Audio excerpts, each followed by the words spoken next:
Our next topic is about traceability and trust and blockchain in food logistics.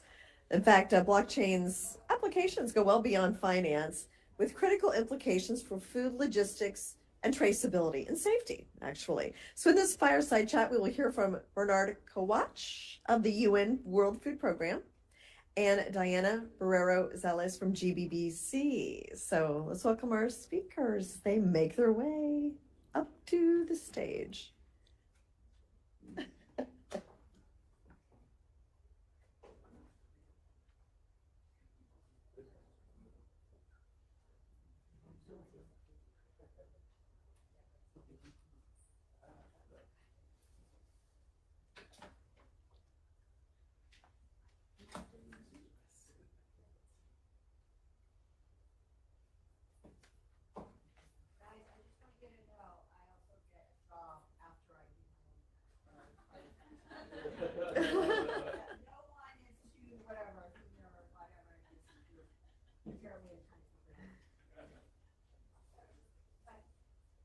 We're just keeping time for Sandra, so we're tag teaming. Thank you, Sandra. Well, thanks everyone for sticking with us. We have another great topic that's very close to my heart, the concept of blockchain for humanitarian activities and to really improve the lifestyles of the most vulnerable among us. And this panel will discuss how blockchain can be a game changer and a really promising tool to confront the increasing issue of global hunger today. We may not see it every day in New York City, but the global hunger crisis that has been caused by geopolitical conflict, wars, logistics issues, increasing inflation, energy concerns, and climate change is very, very real for many, many people around the world. And particularly, we're going to give an update on our Food for Crisis project in partnership with the World Food Program here and with the support of our wonderful colleagues here at Ripple. I'm Diana. I run research and sustainability at GBBC for all of you who don't know me. And it's an honor and a pleasure to be here with Bernhard and with John. So I'll let you both introduce yourselves. Sure. Thank you so much. Thank you. Thank you so much. I'm very excited to be here, and I had to run a little bit to make it on time, so I do apologize. But I'm Jonathan Perri. I'm the Senior Manager of Global Social Impact at Ripple. Ripple is a financial technology company that specializes in cross-border payments, custody, and tokenization of digital assets. And I manage a number of our programs within our social impact work around financial inclusion. We also have pillars around blockchain research and innovation, where we partner with universities, and I'll dive into that a little bit more as well. Yeah, hi everybody. My name is Bernhard Kowatsch. I'm the head of the World Food Program's Innovation Accelerator. It's called our Global Innovation Team. Now, we actually run innovation programs for the World Food Program with the mission of ending global hunger. But actually, this year, a total of 20 different impact-related accelerator programs, together with different partners, governments, foundations on issues like primary healthcare, gender equality, climate action. So actually quite diverse. I'm going to talk a little bit more about what the World Food Program does, but like if you haven't heard about this, that's fine. It's essentially whenever you hear in the news that UN is delivering food, whether it's in Ukraine, whether it's in any war zone or any natural disaster where you hear UN is delivering food, it's unfortunately, I have to say, the World Food Program. And like we'll talk about this more, but like so blockchain and the technologies that we're working on, like it's really one of the game changers that we believe in. Like, how can we do more with less? Specifically when the crises are erupting and doing more and more and more, is like, how can we actually do that? And at the same time, even then sustainably end hunger and prove to donors that your money is actually making a difference. Yes, and that's where we are going to go to Ripple. And John, Ripple is a company in the blockchain space, doing crypto activities. Tell us about Ripple's work in the humanitarian space, particularly to ensure food security in areas of need. Sure. When our Ripple Impact program was founded in 2018, so about 6 years old now, and this program had a few focus areas. The first one is the University Blockchain Research Initiative. And this is where we're partnering with universities globally. There's around 53 in our network. It's a $50 million commitment from Ripple to support research, innovation, courses on college campuses, many of them taking a look at blockchain applications for good, including supply chains and traceability, some of them specifically looking at food traceability and where those can scale up or they could even become businesses from there. The other focus area for us is financial inclusion. Ripple's sort of initial goal is helping to make money move more freely around the world and more easily, and to be more accessible to those who do not have generally either access to a bank account or are considered underbanked, so a lack of services that could potentially be filled by decentralized finance and crypto. So that's a long way of saying that some of the biggest NGOs in the world who are working on humanitarian aid are some of the first to be interested in piloting blockchain and crypto, especially as cash assistance begins to grow. And we're looking at how can they digitize some of those programs, how can they think about something like a stable coin, something that's back to a more stable dollar, could be used as a source of savings, more stable savings for people. So we've been working with a number of organizations, Mercy Corps, CARE, providing some initial funding for them to start doing their own experimentation, their own piloting, and building some capacity internally for them to better understand the applications of blockchain and crypto in their own programming and conduct some of those. So at this stage, we're working with a number of different NGOs on supporting different pilot programs.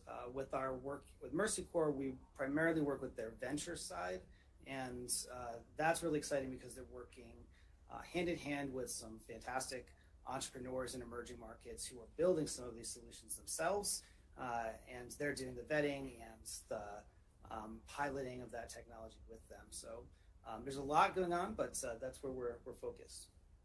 Great. So as we announced in previous UNGA events and in Davos, Food for Crisis is our project meant to ensure efficiency and transparency for humanitarian aid with blockchain technology.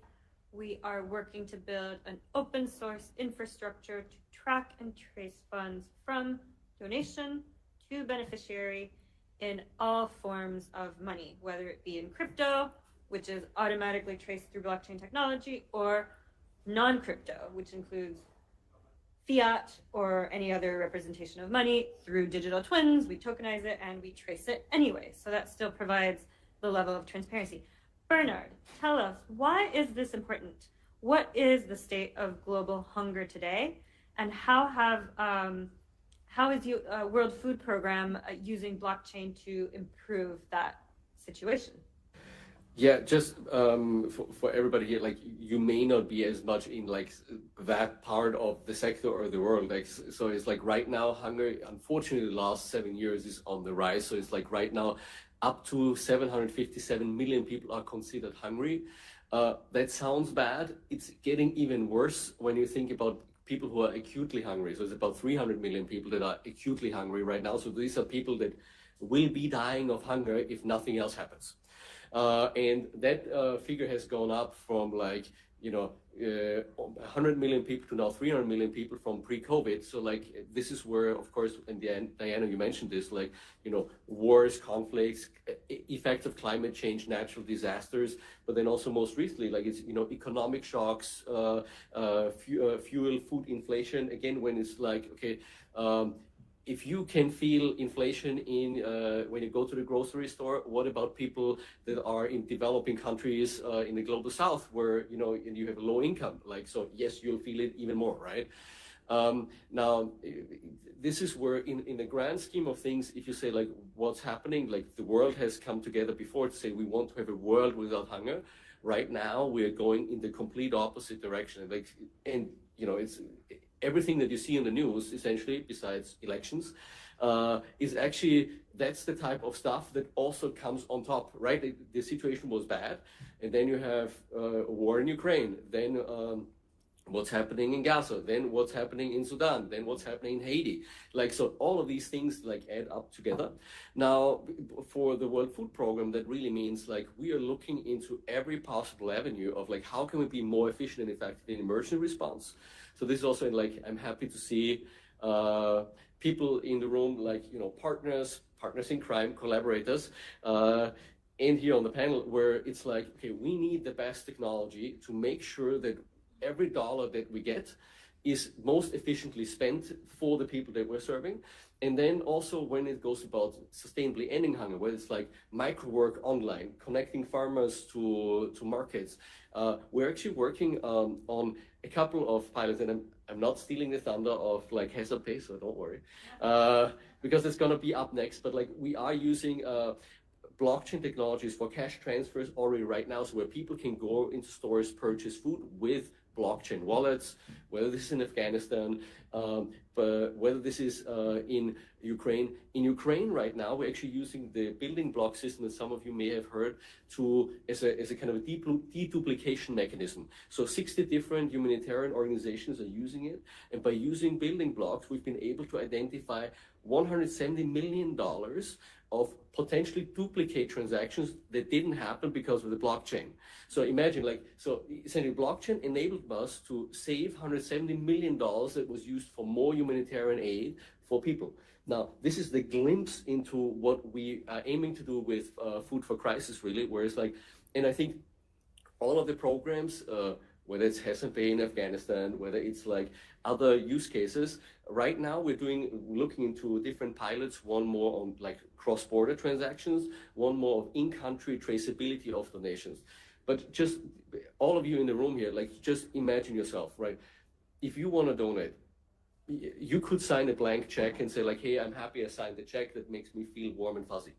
Now, as you're in the blockchain or crypto world, you know, like, the world shouldn't be like that. The world should be like, I'm donating, and I should know and have the trust and the guarantee and the accountability that your money ended up where it's supposed to be. That's what Food for Christ is supposed to do. And by doing this, and like everybody here is like, we believe that by adding this layer of transparency and accountability, there's more people that actually join the cause, right? Because you will believe that that actually makes a difference. And it's not just like a random check that you're writing.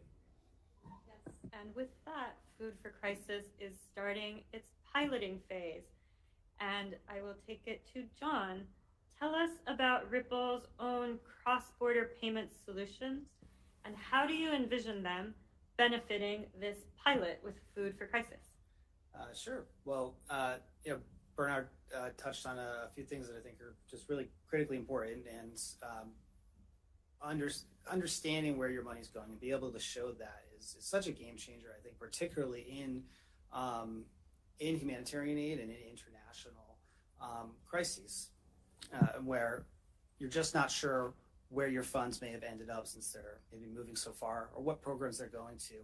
And then you have the other considerations to really think about if you're using cryptocurrency or a voucher in a transfer program. Are you providing the off ramps? Are you making sure that this person knows how to understands how to use that and can spend it? A lot of those considerations are really critical, and that's why it's so great that GBBC and WFP have come together on this initiative in particular. But you know, really, Ripple uses blockchain and cryptocurrency in our tech stack, really to offer almost near real-time settlement in cross-border payments. So I think one of the big advantages that we see for a potential use case here is piloting sending funds in a matter of minutes to another country, having them come out in the local currency, and they'll be able to spend without having that financial literacy piece or having to really determine some of those off-ramps as well. That could be a really big game changer, I think, in some of these, and something we could duplicate for other emergencies once we have it in place. So there's a number of other pieces here. I mentioned we work with universities all around the world. One of the programs that we've helped fund is the Lab for Inclusive FinTech at UC Berkeley. I think they'd be a great partner they already have been a great partner in a number of other pilots we've run and some work we've done with Mercy Corps, for example. But there's opportunity as well to bring in some of these university partners to really help design and carefully measure the impact that we're able to have together. And this brings us to a close, and really want to highlight the testament that this shows us with the collaboration of a crypto native, essentially, organization like Ripple, an international organization with humanitarian assistance expertise, like World Food Program, and GBBC with our blockchain network, and the importance of stakeholder collaboration to solve complex global issues. Thank you so much, Bernhard and John, and all of you, and it's a pleasure. Thank you. Very interesting to hear about those applications.